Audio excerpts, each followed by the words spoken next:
一家废弃银行里的 ATM 机还能翻出多少现金？结局真是意想不到。黄毛特意戴上了一个口罩，生怕这里还会有监控录像。虽然机器放置在废弃的银行里，可在检查后发现外观并没有被人撬动过的痕迹，这也令黄毛断定里面一定还藏有现金。可当砸开最外面的塑料壳后，一个密码锁便展现在眼前，看样子想通过正常开锁根本不太现实。不过这显然难不倒黄毛，他决定使用切割机强行打开柜门，反正这夜深人静的也不会有人来，只有他不敢打开的保险柜，就没有他打不开的 ATM 机。然而这钢板的厚度着实令他大为震惊，切割了好半天，外表才只出现一个小划痕。拥有多年寻宝经验的黄毛对此也是见怪不怪了，只要功夫深铁杵都能磨成针。终于在报废了5个锯片的代价下，经过2个半小时的不停切割，果然功夫不负有心人，黄毛终于将 ATM 切出个长方形轮廓。他也深知杠杆原理，因此决定利用撬棍强行撬开 ATM 机。可刚开始还能微微撬动一下，然而越往下就越费劲。单看保险柜的厚度，就知道这保险柜一定非常保险。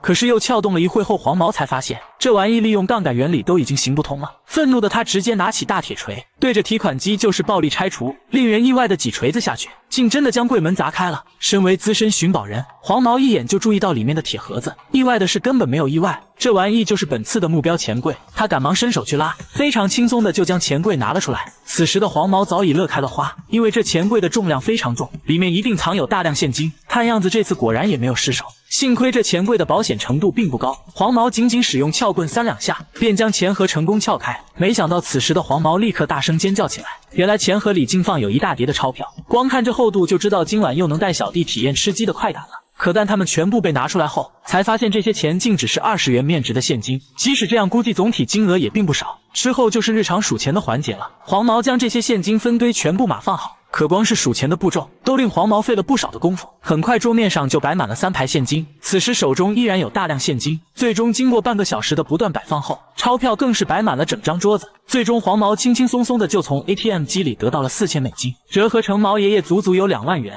看样子黄毛又能躺平一段时间了。